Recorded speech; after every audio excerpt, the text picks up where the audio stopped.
It was March 27, 1836. In Kirtland, Ohio, the saints lined up early in the morning, some as early as 7 a.m., hoping to enter the Lord's newly completed house. At 8 a.m., the doors opened, and they quietly filed into the Kirtland temple.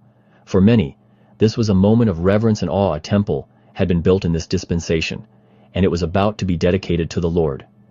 Inside the temple, Joseph Smith stood to offer the dedicatory prayer, which had been received by revelation and recorded in Doctrine and Covenants 109.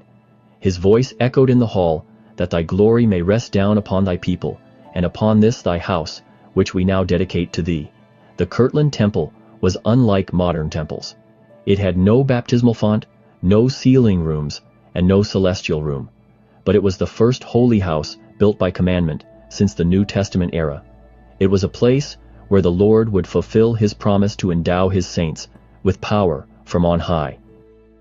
As Joseph prayed, he asked that thy servants may go forth from this house armed with thy power, and that the temple would be a place of thy holiness, where the saints could feel the Lord's presence and receive his word. Those attending later testified of spiritual manifestations, unlike anything they had known before. Eliza R. Snow said, "No mortal language can describe the heavenly manifestations of that memorable day." Others reported seeing angels inside the temple and even on the roof, joining in the hymns of praise. 1 week later, on Sunday, April 3, 1836, Joseph Smith and Oliver Cowdery were in the temple, behind the veil, engaged in solemn prayer. Suddenly, the veil was taken from their minds. Joseph recorded, "We saw the Lord standing upon the breastwork of the pulpit. His eyes were as a flame of fire. The hair of his head was white like the pure snow, and his voice was as the sound of the rushing of great waters. The Savior declared, I have accepted this house, and my name shall be here, and I will manifest myself to my people in mercy in this house." Then 3 heavenly messengers appeared. Moses committed the keys of the gathering of Israel.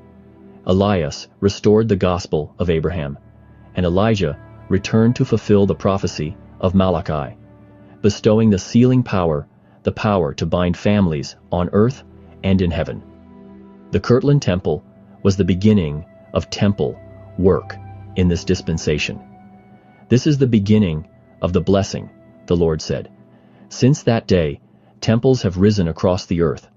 Ordinances have bound the living and the dead, and the heavens, once veiled, continue to open to the faithful.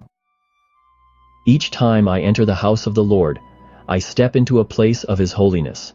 I walk on sacred ground, and I remember that the blessings that began in Kirtland are still unfolding in our lives through covenants, through priesthood keys, and through the power of Jesus Christ."